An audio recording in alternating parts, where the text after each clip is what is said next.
this show, these kids don't know what they're doing. So, there's a few people like that. If you're focusing on them, what are you creating? But if you're focusing on the other people that think, I can't believe how good these kids are. I can't believe how much they've learned in a couple of days. I can't believe how much fun they're having. I can't believe how well they perform. What do you think then happens?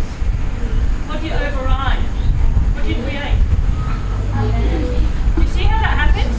Now this happens in everybody's world, adults and children alike. Have you ever met someone that always has a bad story to tell you?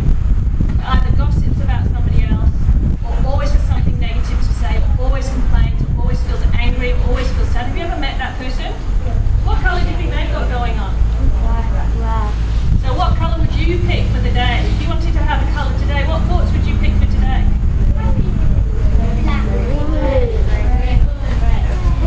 Every color. Do you get how it works? Green and red. And the interesting thing is that the more you concentrate on the colours that you like, the less power the other colours have. They start to slowly disappear from your world because you don't give them any attention. Quite interesting. That's how we create our world. Every second of every day is created in that way. Every moment. For example, you get up in the morning, okay, you get out of bed and bang, you bang your toe. Who's done that? Me.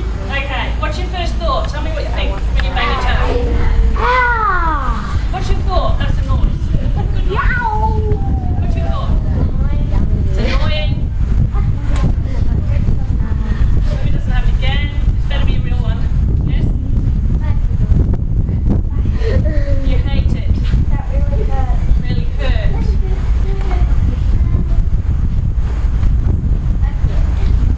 Okay, what's a positive thing you could think? When you get up and bang your toe, tell me a positive thing you could think.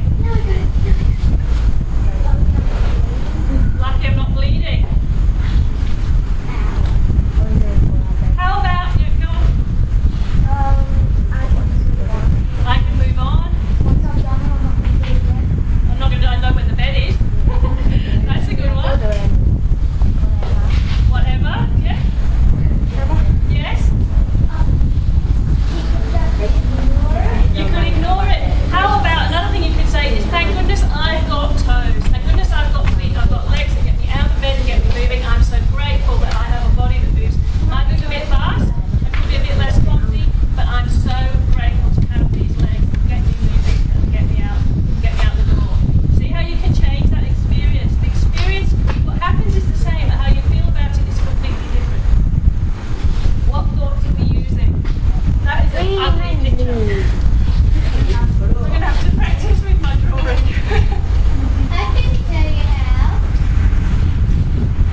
Okay, the other one that we all know about, I'm sure you know about, is turning your audience into characters. Have you heard about that one? So when people come in and they walk in, you look at your audience and look at the people and put them in tutus with panda hats on, or turn them into, what's a funny thing you could turn your audience into? Put them in undies. I think it's chicken potato Chicken potato gravy. gravy. Are you serious? That's it. Does it work? Sorry? Look at them as trousers. Tomatoes. Go on, the other hand. I like buttons too. Okay, does anyone know the actor Johnny Depp? Who knows Johnny Depp? Yeah, what movie is he in? Yeah, now, is he a very shy, quiet character? Is he a very shy? No. Now, do you think Johnny Depp is a loud, outgoing character like? No, he's not. Johnny Depp isn't. Johnny Depp is actually a very quiet person. He's quietly spoken, softly spoken. He lives in France. He's a family man with his wife and children. He doesn't spend a lot of time in public. He actually feels a little bit uncomfortable with all of that, but he's a very quiet man, but he's a fantastic pirate. Tell me when I need to wind up, Haley, because I can go. We good? Okay. Now, I've told you about this.